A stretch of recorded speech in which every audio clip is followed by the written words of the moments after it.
an arbiter or an assistant will present themselves at your game and will record the moves as well. They're also being recorded by DGT, and there's also cameras going.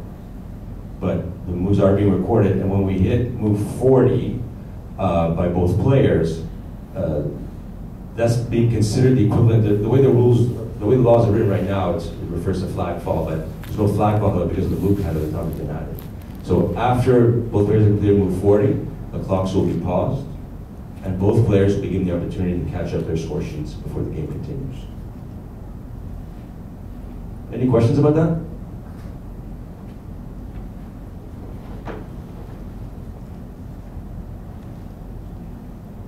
You have any questions? You do? Sorry, did you say that we hold the clock before we check all the moves here? So if both players have been under 5 minutes not recording, when we get to the completion of the 40th move, we pause the clock, both players catch up their score sheet. That's something new. It's actually been like that for a long time, just we never use it in tournaments because we have, either we're not using move counter or we use an increment. In this case, we have both of those situations where we have no increment and yes move counter, so it requires this procedure. Okay. For the women's section, the time control is much more straightforward. It's the classic. You have 90 minutes or 40 moves, and you get another 30 minutes, and the increment is from move 1. For the men, there's a little quirk here, so it doesn't distract you. When time is added after 30 minutes, your clock will actually jump up 30 minutes and 30 seconds. Because it jumps up to 30 minutes that we're supposed to give you after 40 moves, but also you have the first increment has to be added as well. So your clock will jump up 30 to 30. Any questions about the time controls? Yeah, just one curiosity. It's not really relevant. Why do we have different time controls? That I'll be answering on the press conference. Right? Oh, it's already there. Yeah. I mean, we think slow. I understand that, but kind of looks odd, yeah.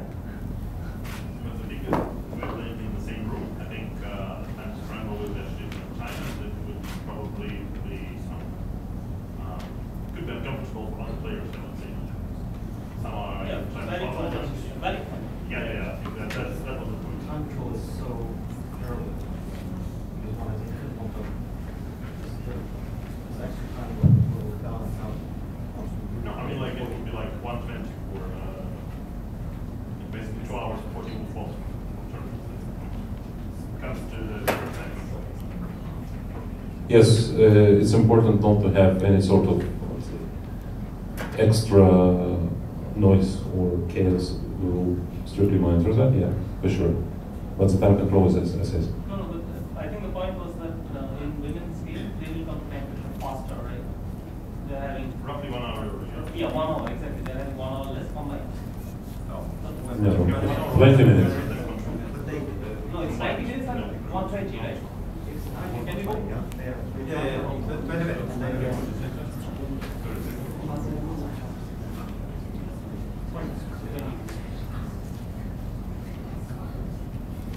Okay, moving on now, we'd like to talk about the dress code for a moment. This is things you've already seen documented in your engagement for the event.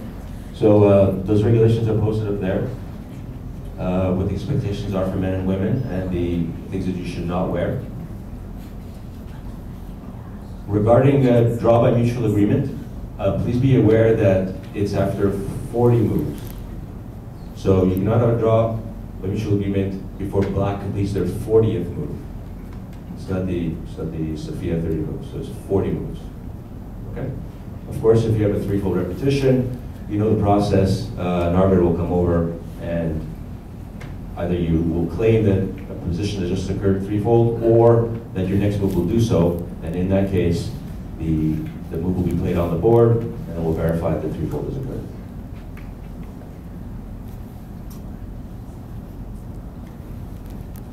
Tie breaks.